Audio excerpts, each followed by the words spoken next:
Welcome to A Doctor and a Priest Walk Into a Podcast. I'm Dr. Tim Peck, and we have Father Ted Cassidy, who also happens to be Uncle Ted Cassidy to me. And we haven't been on the air for a little while because, Father Ted, you've been doing a lot of things out there in the world, both teaching and learning, and maybe some vacationing. And so, I'd love to catch up and hear what you've been up to. I think I've been up denying my age, so I keep doing all these things, and I say to myself, should I be doing all these things?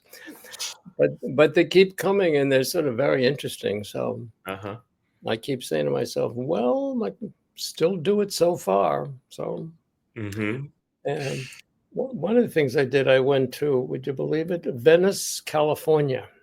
Okay, what's in Venice? Venice, California is on the ocean, that famous place where is that the boardwalk? The boardwalk and Muscle Beach is there. So I was in this interesting parish called St. Mark Parish for a week and a half, and I went with other members of my religious order, and we took turns helping the priests get a vacation for a month. And very interesting spot, kind of a somewhat wealthy area for some people, but homeless people all over the place. And the people in that parish gave out, I think I would say, hundreds of bags of food every Saturday to people. The cars just came into the driveway and they gave out bags of food. Just wonderful what they were doing there. So that was one thing I did. And then I went to San Antonio, Texas. That wonderful Mexican-American city. It's like, it's Mexico and America all together mixed up. But I went there to a Catholic priest convention. It's called the Association of United States Catholic Priests. We had a few bishops, about 150 priests, and we talked about many things. Especially was all about sexuality. And I'm going to tell you, the best thing I heard all summer about sexuality was that, so this wonderful priest, his name is Rollheiser, and he's from San Antonio. He's written a lot of books. But he gave these lectures about what's going on with sexuality today. And he said, one thing he said was, we've lost the sacredness of it.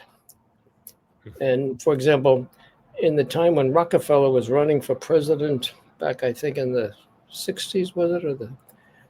Or because he was divorced, a lot of people didn't want to vote for him. Then we went to the 60s where sex became less sacred.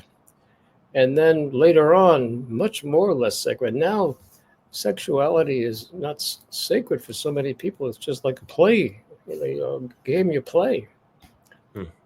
Isn't that interesting how all that changed?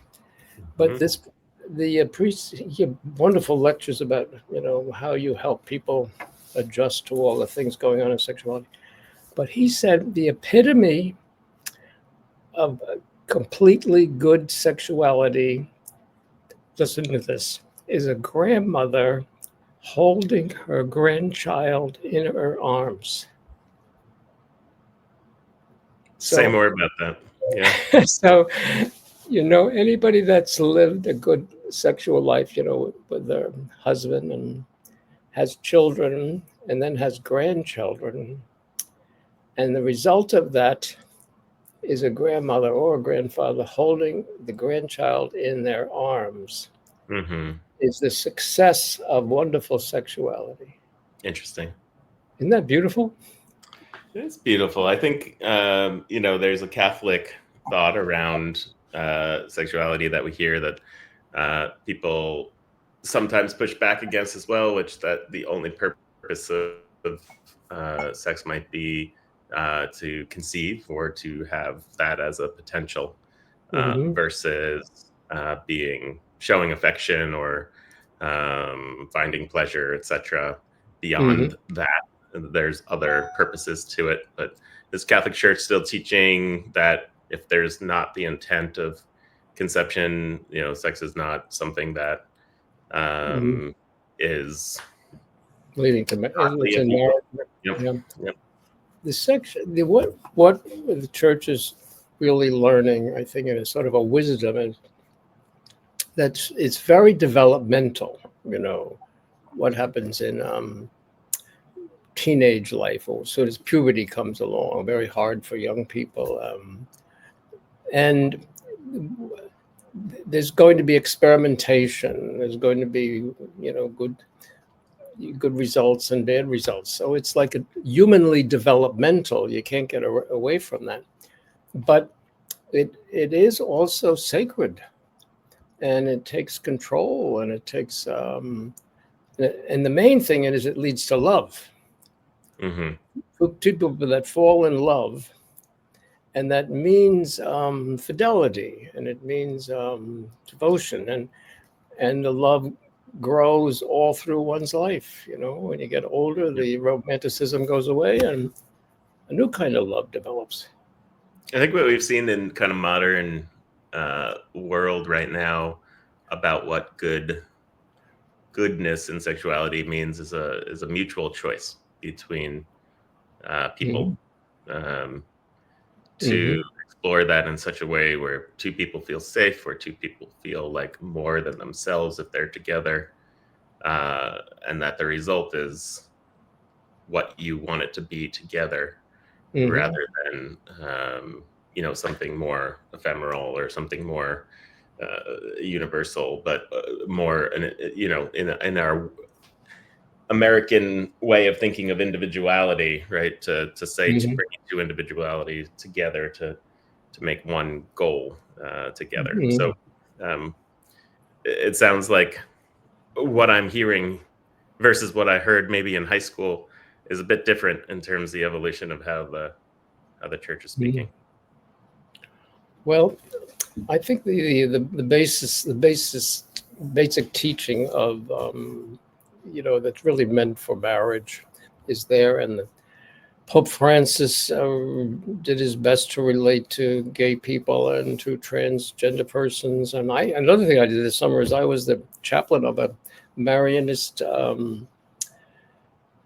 retreat for diverse sexual people, and that was 30 people. We did it up in Chicago area, the Jesuit retreat house. Fully approved by the church, and young people were there, and mothers were there. One mother brought her child who was gay, and how do you help people with diverse sexual tendencies develop and live? Yeah. And so the church is trying to hold on to the sacredness of sex and be open to what happens in the future. But I don't think if you change the position too quickly or radically, the Catholic Church is like all over the world. So in Africa, homosexuality is a crime, So if the church says something too fast, that you find in science, which is a little bit different than Africans are ready, you're gonna not keep up the dialogue. Yeah. So there's this case right now. I don't know if you've been watching the news that's going to come to the Supreme Court. That's going to be heard about a woman, I believe it's Tennessee, who, when gay marriage became legal here in the United States, across all states at once at a federal level, refused to marry a gay couple, and then they put her in jail for a few days because of it. This was back in almost a decade now, and so now she's sued to say there's no just cause for arresting her, and that she had First Amendment right to not do that wedding, and so it's going to challenge some of the legal precedent that had been set for gay marriage. So this is all coming to a head again, and will be part of the national conversation. Yes. Well, I think the Catholic Church is open rather clearly to say if you have to accept gay homosexual marriage because legally you need it. not so much that the church is really saying, well, that's really correct morality. It's not. Actually, what I want to talk with you today is about sort of something more basic to looking at all these problems. Okay. So it's what the title of our lecture is Yeah. Theology of the Devil and Theology of Mercy. Yeah. So, all right, that's quite a transition, Uncle Ted, from what your summer has been like to right. theology of the devil and theology of mercy. Let's Yeah. get into it. But first of all, before let me say that thank you for again showing the kind of courage as a Catholic priest to even talk about sexuality, to talk about LGBTQ issues, and to help us explain where the church is coming from and representing them. So it's something that most people shy away from even addressing. So Right. We have to talk. So I'm going to talk about that again too. From Matthew's Gospel, I'd like to talk about that. Okay. Yeah, that's good. So theology of the devil versus theology of mercy. I don't think I've heard this contextualization, this framing before. What are we talking about here? Okay. So I've been reading this author, which I mentioned before on these little sessions, Thomas Merton. And Thomas Merton was a theologian, a monk who lived right near you all there near Lexington, Kentucky at Gethsemane Monastery. Mm-hmm. And he wrote about 50 books. He spent his life in that monastery reading theology and spirituality. And he wrote one book. It's called New Seeds of Contemplation. So he was trying to help people that really wanted to live a contemplative life, in the sense a life that's close to God, prayerful life. So it's a great book. It's really sort of a classic. So one of the chapters in that book is the theology of the devil. So I thought it's not so easy to understand. But what he says basically is that the devil is sort of incarnate evil. And the devil, even to understand who the devil is not easy. It's sort of a mystery, but there is evil in the world. And the devil bases everything on punishment, hell and punishment. So he lives in this world of evil and hell. So what he tries to do is he tries to bring people to think somehow they're going to escape from this evil if they follow whatever he tells them to do. Mm-hmm. So if he'll get them to do anything, and they then begin to thinking that it's good, all kinds of things. Basically, it's an egoism or an extreme egocentric. So the theology of it is basically, theology means study of God, study of how God works. And so the devil basically is in having people follow this way of thinking that you always have to punish, or you always have to correct, you always have to look at the bad things that are going on. And that's the way you attract people, and that's the way you grow. Mm-hmm. So I think we all sort of understand that, all of us, because we all have temptations to do things which are not right. Now, in contrary to that is this theology of mercy.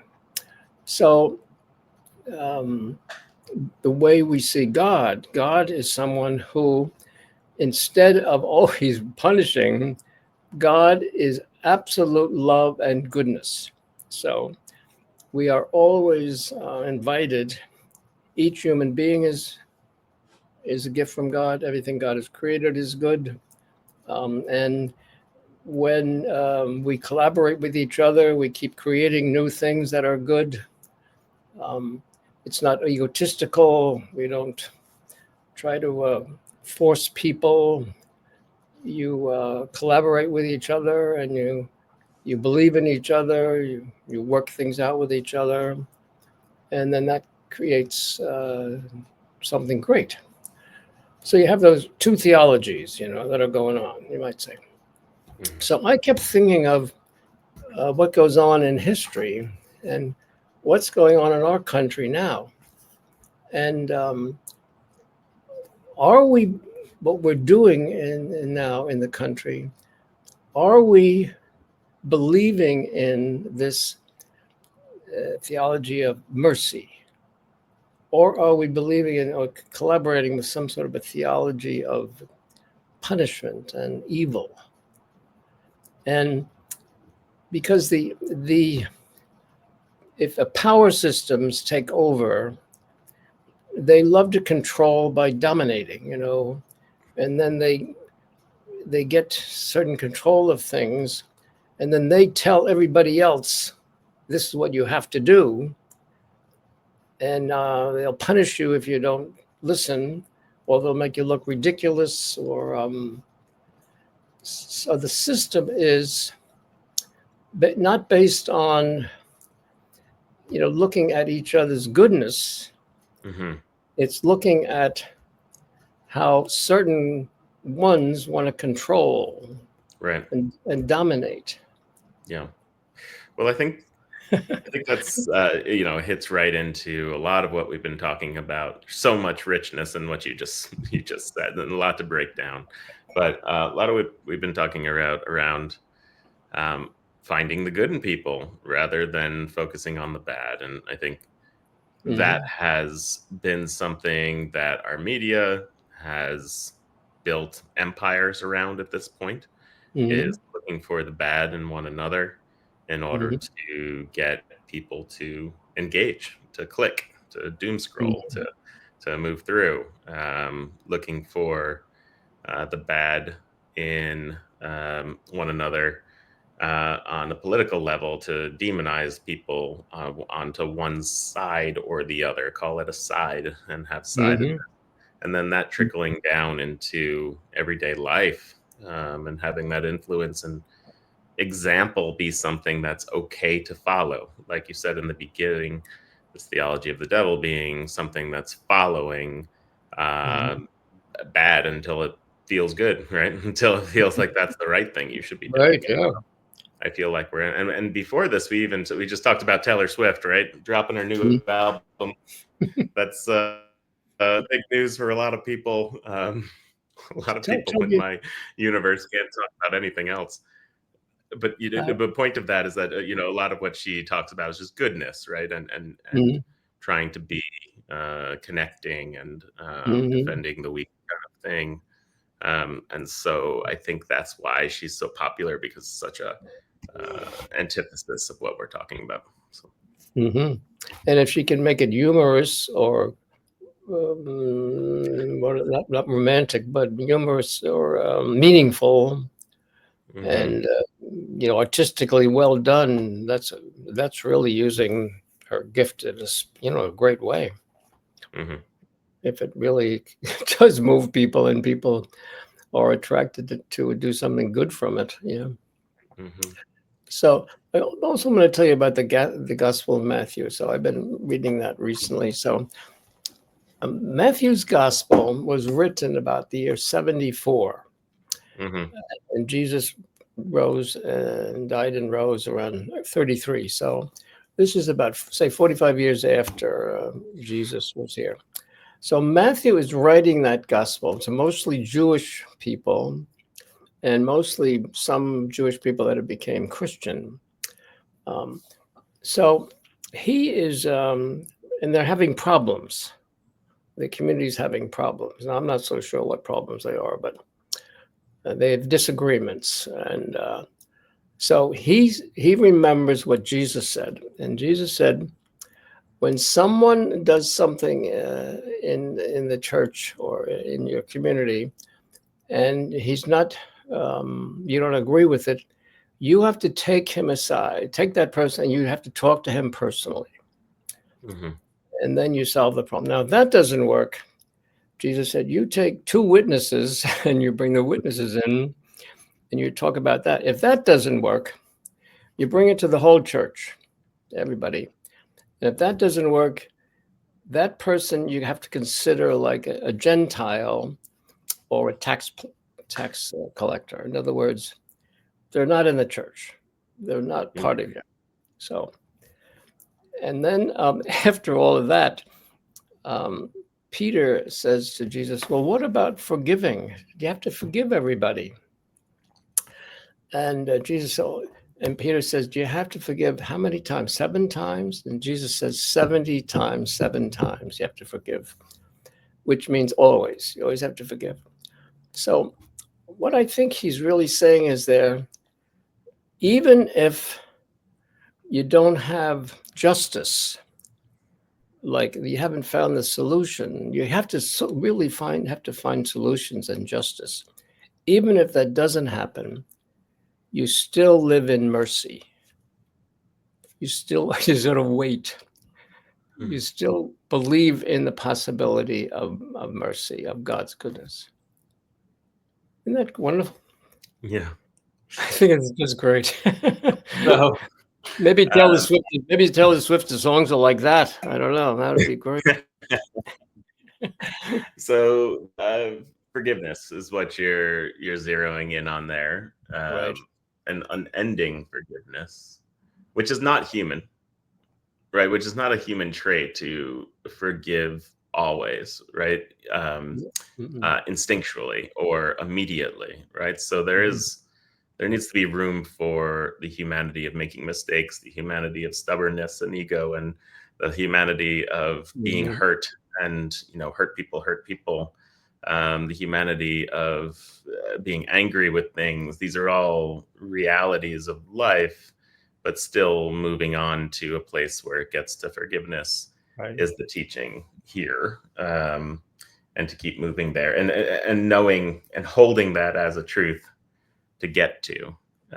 Again, something to bring into our everyday lives for sure. What is the benefit of that for that person? For it sounds like you're talking about Matthew put this in the context of community, that the community itself can get to a place that it's working better, that it's functioning better, that you have a highly functioning society. And maybe that is a piece of what we're missing today in the way that we're working. But it even goes, I understand what you're saying. That's on that level of organization or that level of relationship is there. That's what you're after. And you're looking for that in the government today. And so is the present administration, are they really bringing people together to work problems out? Dismissing all these different agencies that have been protecting us and whistleblowers and taking them away and taking away the power of the Environmental Protection Agency, and even the person that keeps the records of the employment. So if you're taking away all of those agencies that allow for discernment and discovery, you're giving the power to the one central government. How do we know how do they know all the answers? They don't know all the answers. Where does it come from? It's like a false way of relating. It's absolutely ridiculous. Of anyone that's really is an authority, he has to multiply the goodness of all the people under him to make sure that they work out the problems. Right. So it's this theology of evil is giving one power who doesn't know anything the answers anyway. Right. It takes away.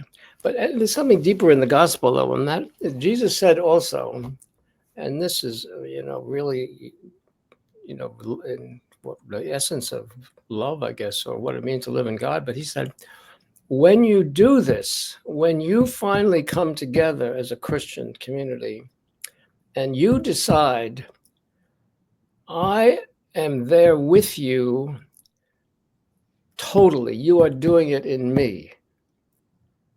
You don't have any doubt that when you act this way, I am there with you. In other words, God is there with you when you do that, which is powerful. That's really powerful, you know. Mm-hmm. So, getting back to what you were talking about is interesting.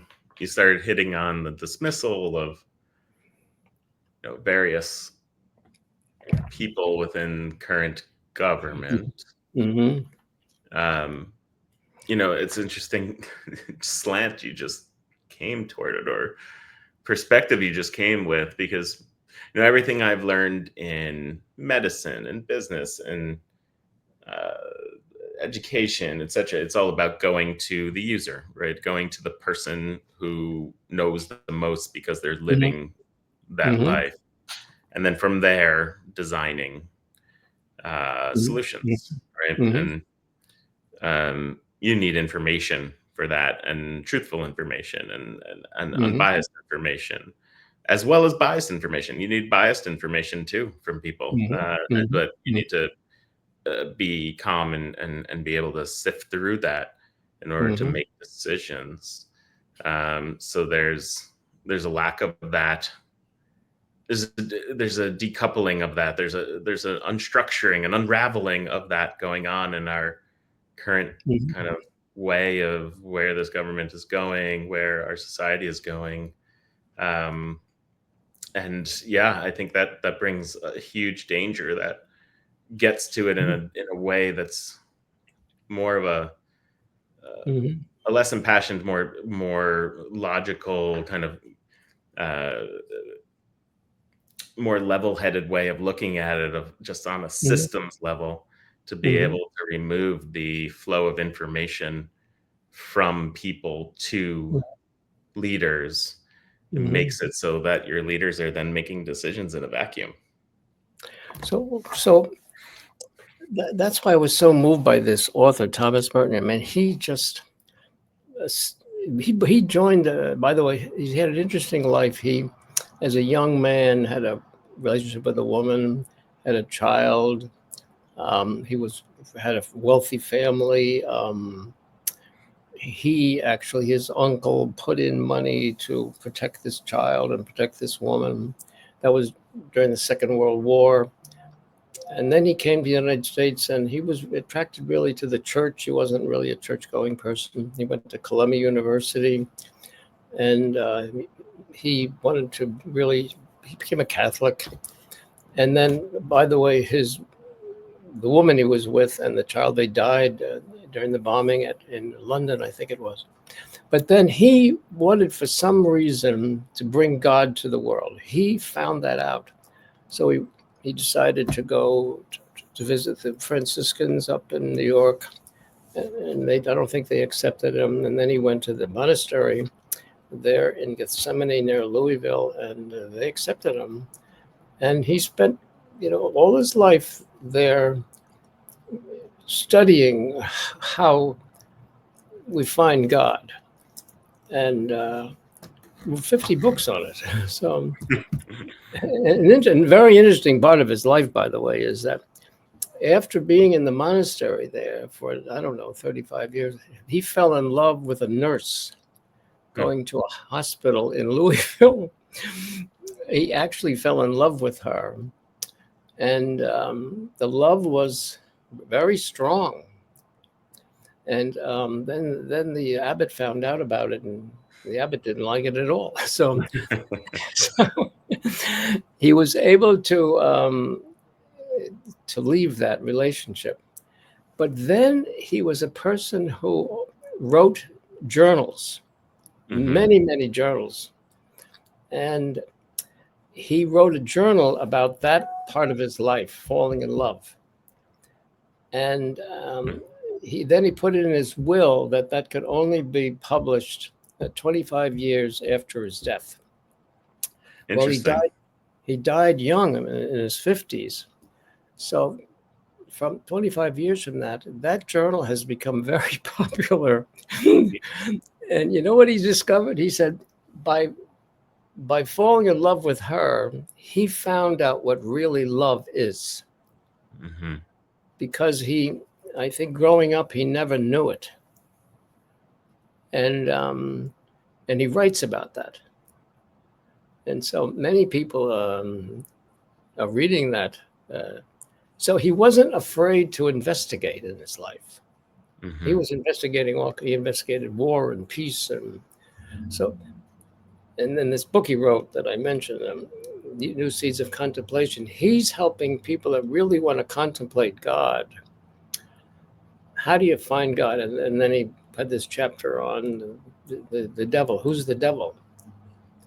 And so I kept thinking of, he's telling us that we can't live in that kind of a control system. It's not of God. It's not even humanly healthy. It's like some certain people who think they have all the answers in their ego, controlling everything. So being open to being wrong, Yeah. being open to always knowing that there's more than what you know today. Right. Yeah. Again, not a posturing that's seen necessarily as strength these days, but leading through vulnerability. It's not always seen as strength. Even if you do think that, your neighbor might not, or the pressure thinking that your neighbor might not, or the pressure from what the media is feeding you, etc., is that you need a strong man right now to be right, rather than to have people in a place where they're always learning. Right? Even experts are always learning. In fact, that's what an expert is, right? Someone who's Yeah. at a place where they can learn things that no one else knows. And so being able to express that and find that in our leaders, whether that be political or in our local institutions or businesses or jobs, feels like I would love to get back to a little of that. What we talked about before we began the broadcast was about this movement now to bring about this Christian, male white America. Yeah. Which is happening, I think, by the present government has that kind of a philosophy, and women are only in that whole system are secondary. Now, whether it's absolutely true, I don't know, but it seems to be going in that direction. And Pope Francis was very conflictual with the vice president when the vice president said, that Christianity is based on you got to love your family first, and then after you love your family, you might get around to helping the poor. So there's some sort of a novus order there to that. And Francis said it isn't true. Love is for everyone. Of course, you have to take care of your family, but nobody is inferior. And so every human being is it has to be cared for, and it's not some order. And Francis was really strong with that with the vice president. It's very interesting. Yeah, it gets back to this fundamental principles of love is bigger than humanity. Love is bigger, and can only grow as you give it to more people. Right? It's not a resource that needs to necessarily be protected, because it's going to flame out. The more you give, the more it grows. So finding ways to bring that into your community, bring that into, as you started this whole conversation around being in Venice Beach and seeing this community come together to give or to the homeless there, and the great divisions that exist in some of our communities, and moving forward with this idea that there's always more love to give. I mean, as a relatively new father, I had no idea, right? And people say this, but I had no idea. And we'd actually talked about this beforehand. I mean, man, I am not getting any sleep having someone who's just about 3 in my household right now, and I fell asleep in Cass's bed last night after we put him to bed, and woke up multiple times of the night as he's turning around and flipping all over you, and Mm. just climbing on you like you're a jungle gym. And at one time, waking up and screaming for his mother and being like, "It's not awake time yet, it's still time for we still have time for sleeping," and then he cuddles with you, and Mm. if that happened, Uncle Ted, at any other time in my life, and anyone did that to me, there would not be feeling love at that moment. But yet, Yeah. somehow, that turns into, I woke up this morning more in love than I did Mhm. when I went to sleep, even Mhm. though it was a terrible night. And so it just kind of shows that that Mhm. special relationship shows that you can grow. There's always more to grow, even when your own resources, your own Mhm. faculties are being tested. There's always more to grow, and I think the same goes for Mhm. giving to your community. The more you do it, Mhm. the more you see that there's more people that can be helped, and you find yourself expanding what you're capable of doing. Mhm. Um, and that does a lot for your own buoyancy too. Well, just think of a father with a 3-year-old son. Um, if he was alone and didn't have a father like that, he wouldn't have that happening. He wouldn't have that being able to scream, "Where's my mom?" He wouldn't have that security and presence. And look what it does for him just to be there. So the presence, even though it's painful at times. It Well, it's just extraordinary relationship, isn't it? really Just is. so I guess I want to tell you also what Pope Leo's been saying lately. Pope Yeah, I'd Leo, like to hear. We talked about our last pope. yeah, Yeah, this has been a summer of right before you kind of left on all your journeys. mm, We were talking a lot about Pope Leo. Would love an mm. update on what you've been seeing from him. So last Sunday, on Sunday he gives it. What is the talk? The Angelus talk. So it's about noontime in Rome. The popes have been doing that for years. So week he talked about how um, we are, and he talked to all the families there, the mothers and the parents, and he said that uh, lo- love is a way. It's not like when you have a business transaction. Like he said, you can have a business transaction like you might exchange silver for gold. You buy one thing, get something better, or you bronze for silver. Um, when you relate in love, he used the word eternity. When you relate in love, you're grasping something way beyond something which is transactional. It's transformative. It's like eternal. And then he said that it happens in marriage.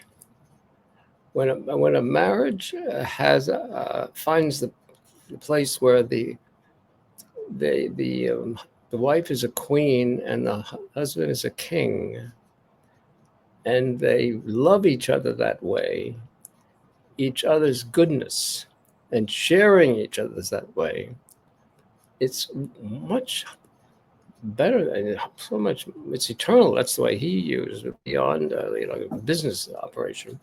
And then he said it's the same thing when we do that with our neighbors, when we do it with friends, when we Yeah, this next step that you're talking about is something I think that we've forgotten in many ways, or not hearing enough at least. And so I'm glad you're saying it. This next step of treat your family right. Yes, I think mm, we're all on the same page, no matter who you are mhm, right now. But this next step of expanding that love outside of that mhm, circle, Please continue. What did Leo say? Well, he's Augustinian. Maybe many of you listeners know that Pope Leo was the superior general of the Augustinian order, so he really understands the theology of Augustine, who lived in the 4th century, and he was the theology of really helping society after the fall of the Roman Empire.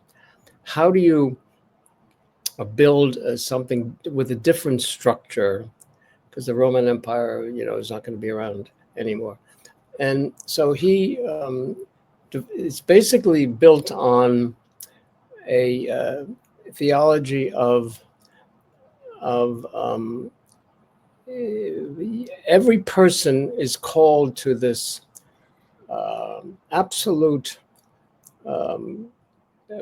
receiving God, receiving the power of God, living in God's goodness. So the way you build society is this spirit of recognizing that in that kind of a relationship, you create something new. So, and I think he's going to be constantly helping us in all kinds of ways in society.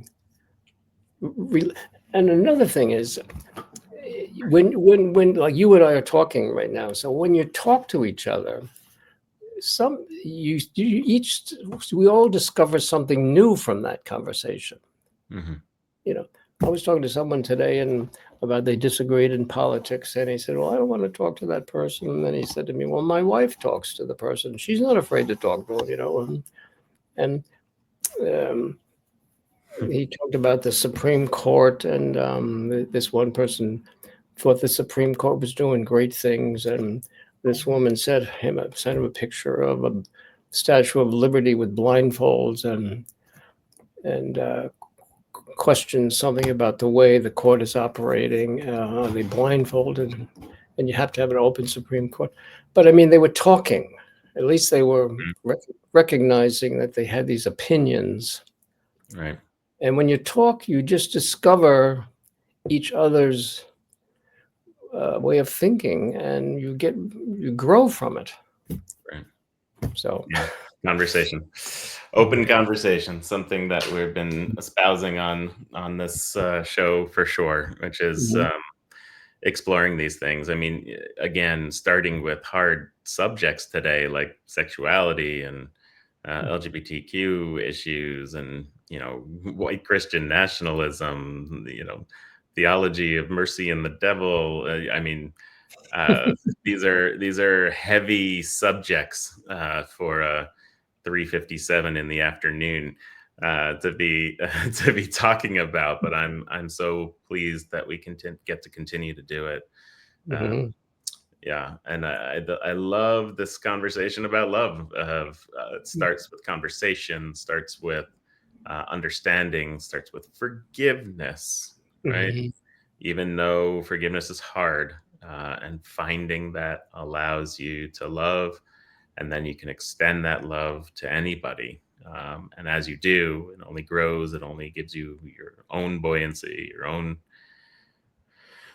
greatness. And so, yeah, I think that's the thing I learned most about from today, and thinking about this idea of your love is not only for your family, and if there's some left over, I'll give it to my community. But giving it to your community actually makes even that love greater and bigger.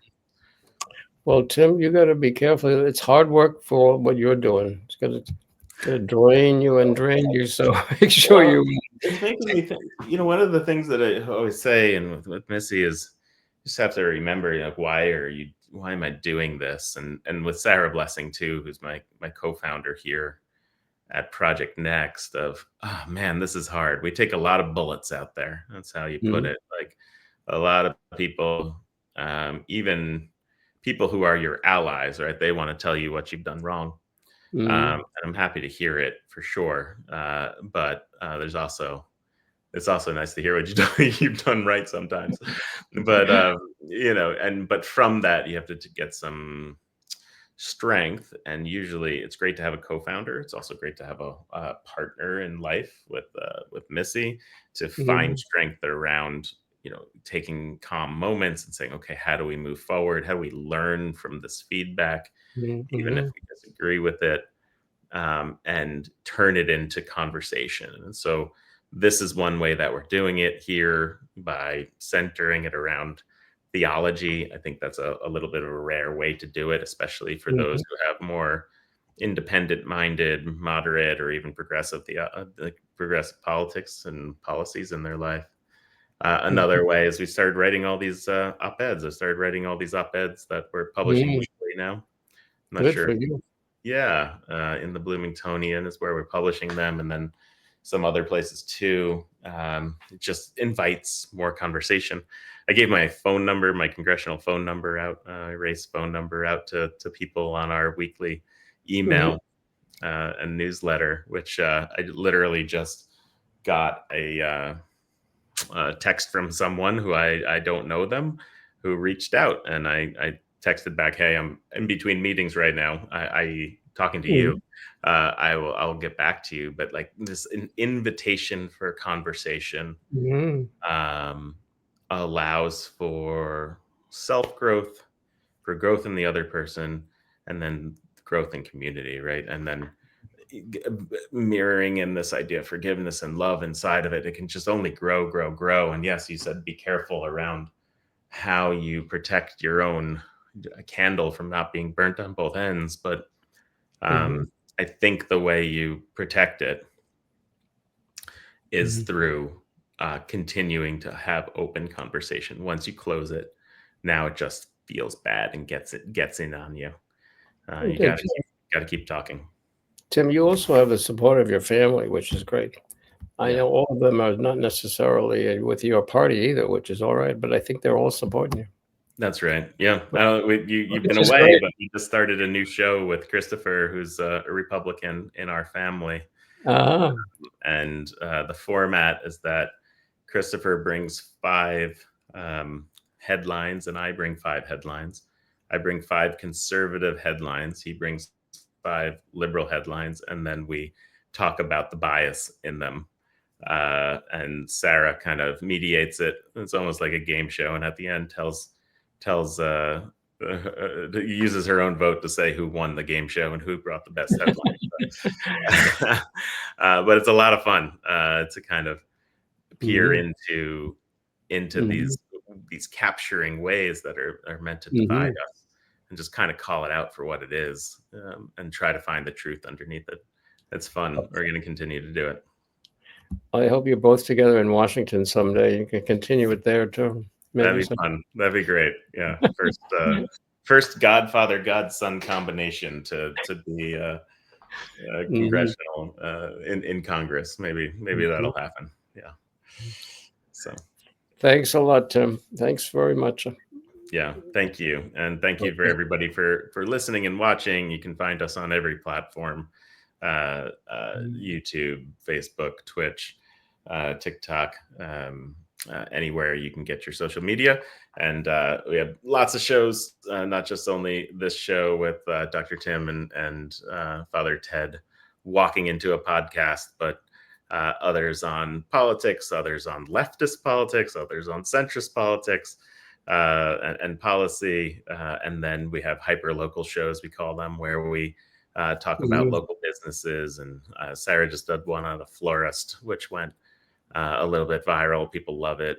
I did one where mhm, I was with a large animal vet that's local, treating mhm, horses, trying to show people mhm. the goodness in our community, kind of outside of the political sphere, a little light as well. So it's going well. It's growing hugely. And I just want to thank you, everybody, for listening. Okay. All right. Thanks so Blessings much. to you. Bye bye, everybody.